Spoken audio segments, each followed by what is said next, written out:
Hi.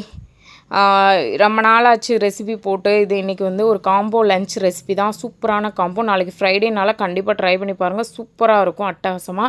First வந்து உதிரி உதிரியாக பொழுன்னு கீ ரைஸு அப்படி பார்க்குறதுக்கே டெம்டிங்காக, சாப்பிட்றதுக்கு அங்கங்கே கலர்ஃபுல்லாக இருக்கிற மாதிரி கிட்ஸ்லாம் விரும்பி சாப்பிடுவாங்க. இந்த மாதிரி எப்பயுமே நல்லா மாய்ஸ்சரைஸோடு இருக்கக்கூடிய கீ ரைஸ் இப்படி பண்ணலான்னு சொல்கிறேன். அதுக்கு முன்னாடி ரெட் சிக்கன், ஹைதராபாத்தி ரெட் சிக்கனோட பேஸ் ரெடி பண்ணிவிட்டு அந்த சிக்கன் கிரேவியும் ரெடி பண்ணிவிட்டு அதுக்கப்புறமா கீ ரைஸ் எப்படி பண்ணலான்னு வாங்க பார்க்கலாம்.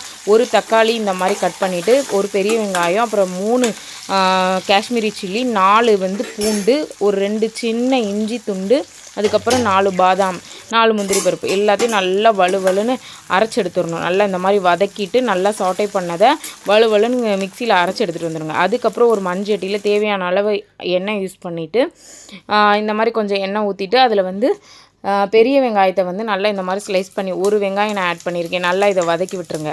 இந்த வெங்காயம் நல்லா வதங்கி வந்ததுக்கப்புறமா தேவையான அளவு உப்பு, வெங்காயம் நல்லா கொஞ்சம் கோல்டனாக வதங்குறதுக்கு உப்பு போட்டுட்டு அதுக்கப்புறம் இஞ்சி பூண்டு பேஸ்ட்டு ஒரு ஸ்பூன் அளவுக்கு போட்டுட்டு நல்லா சாட்டை பண்ணி கொடுத்துருங்க. இந்த மாதிரி நல்லா சாட்டை பண்ணி கொடுத்துட்டு இதில் வந்து கொஞ்சமாக மஞ்சத்தூள், அதுக்கப்புறம் கரம் மசாலா, அதுக்கப்புறம் வந்து chilli powder, Kashmiri chilli powder தான் நான் யூஸ் பண்ணியிருக்கேன். அதுதான் நல்லா கலர் கொடுக்கும், காரமும் கம்மியாக இருக்கும். நம்ம அதுலேயும் காஷ்மீரி சில்லி தான் யூஸ் பண்ணியிருக்கோம்.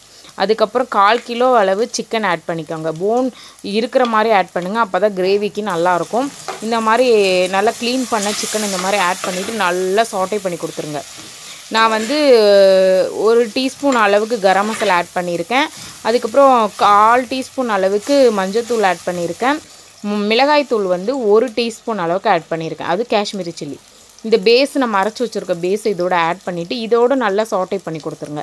கொஞ்சம் நேரம் அந்த சிக்கனோடு இந்த மசாலா நல்லா பிடிச்சி நல்லா கொஞ்சம் நேரம் தேவையான அளவு உப்பு போட்டுட்டு நல்லா சாட்டை பண்ணி கொடுத்துட்டு அதுக்கப்புறமா அந்த மிக்ஸி ஜாரை நல்லா கழுவிட்டு அதில் கொஞ்சமாக தண்ணி ஊற்றி இன்னும் கொஞ்சம் நேரம் சிக்கனை வேக விட்டு எடுத்துருங்க. அவ்வளோதான். ரெட் சிக்கன் வந்து ஈஸியாக சிம்பிளாக ரெடி ஆயிரும். லாஸ்ட்டில் வந்து நீங்கள் வந்து இதுக்கு மேலே வந்து கறி லீவ்ஸும் கருவேப்பிலையும் மல்லித்தலையும் தூவிட்டு அந்த எண்ணெய் மிதந்து வர்ற வரைக்கும் குக் பண்ணிவிட்டு அதுக்கப்புறமா கருவேப்பிலை மல்லித்தலை போட்டு இறக்கிருங்க. இந்த ஹைதராபாத் ரெட் சிக்கன் ரெடி ஆயிடுச்சு. அதுவும் என்னோடய ஸ்டைலில். இதை கண்டிப்பாக ட்ரை பண்ணி பாருங்கள். சூப்பராக வந்துருந்துச்சு. கீ ரைஸோடு சாப்பிடும்போது அட்டகாசமாக இருந்துச்சு. நீங்கள் கண்டிப்பாக இந்த ரெசிபி வந்து ட்ரை பண்ணி பாருங்கள். அதுக்கப்புறம் வந்து நம்ம இன்றைக்கி வந்து கீ ரைஸ் ரெடி பண்ண போகிறோம். கீ ரைஸ் வந்து ஈஸியாக சிம்பிளாக பண்ணுறது தான். எல்லாருக்குமே பிடிக்கும் கீ ரைஸு. ஏன்னா அவ்வளோ வந்து சாப்பிட்றதுக்கே நல்லா பொழுன்னு எப்படி பண்ணலான்னு நான் சொல்கிறேன் உங்களுக்கு ஈஸியாக. இந்த ஹைதராபாத்தி சிக்கனை வந்து எடுத்து வச்சுட்டு அதுக்கப்புறமா ஒரு குக்கரில் 1 டேபிள் ஸ்பூன் அளவுக்கு கீ ஆட் பண்ணிவிட்டு அதில் கொஞ்சமாக வந்து ஆயில் ஆட் பண்ணி நல்லா பொரிஞ்சு வந்ததுக்கப்புறமா பட்டை, கிராம்பு, ஏலக்காய், 2 பச்சை மிளகாய் போட்டு நல்லா சாட்டை பண்ணிடுங்க. ஒரு பெரிய வெங்காயம் இந்த மாதிரி ஸ்லைஸ் பண்ணி போட்டு அதையும் நல்லா சாட்டை பண்ணி கொடுத்துருங்க. வெங்காயம் நல்லா வதங்கணும்லாம் அவசியம் இல்லை, கொஞ்சம் வதக்கினா போதும். அதுக்கப்புறம் வந்து இஞ்சி பூண்டு பேஸ்ட் ஆட் பண்ணிவிட்டு அதையும் நல்லா சாட்டை பண்ணி கொடுத்துருங்க. இஞ்சி பூண்டு பேஸ்ட் ஆட் பண்ணதுக்கப்புறமா நல்லா சாட்டை பண்ணிவிட்டு அதுக்கப்புறம் வந்து நம்ம வந்து ஒரு 1/4 கப்பில் அதாவது 1/4 கப்புக்கு ஒரு 2 டேபிள் ஸ்பூன் அளவுக்கு கேர்டு அதாவது தயிர் யூஸ் பண்ணணும். ஒரு 2 டேபிள் ஸ்பூன் அளவுக்கு தயிர் யூஸ் பண்ணி நல்லா வதக்கிடுங்க. இதில் வந்து என்ன ஹைலைட்னால் இந்த ரம்ப இலை கண்டிப்பாக ஆட் பண்ணுங்கள். ரம்ப இலை வந்து நெய்ச்சோறுக்கு நல்ல ஃப்ளேவர் கொடுக்கும். ரம்ப இலை, மல்லித்தலை, புதினா தலை இது 3யுமே ஆட் பண்ணி நல்லா சாட்டை பண்ணி கொடுத்துருங்க. அதுக்கப்புறம் தயிர் ஆட் பண்ணியிருக்கோம் இல்லையா, 1/4 கப்புக்கு கொஞ்சம் கம்மியாக அந்த தயிரையும் வந்து நல்லா இதோடு ஆட் பண்ணிவிட்டு தேவையான அளவு தண்ணி. நான் இன்றைக்கி 2 கப்பு பாஸ்மதி ரைஸ் எடுத்திருக்கேன். அதனால் வந்து இன்றைக்கி நான் 3 கப்பு தண்ணி ஊற்றுறேன்.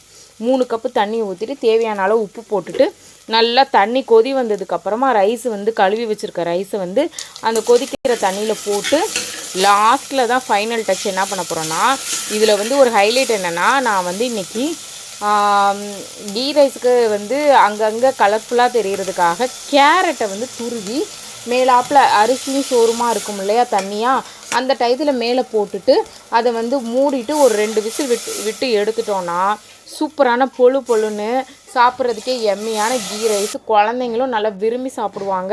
இதில் காரமே துளி கூட இருக்காது. சாப்பிட்றதுக்கும் அவ்வளோ ருசியாக இருக்கும். அந்த கிரேவியோடு வச்சு நீங்கள் சாப்பிட்டு பாருங்கள், அட்டகாசமாக இருக்கும்.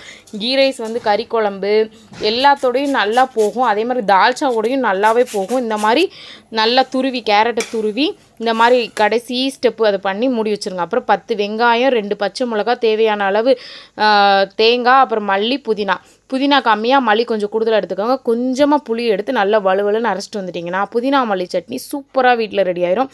இது எல்லா காம்போவும் வச்சு டேஸ்ட் பண்ணி பாருங்கள், அட்டகாசமாக இருக்கும்.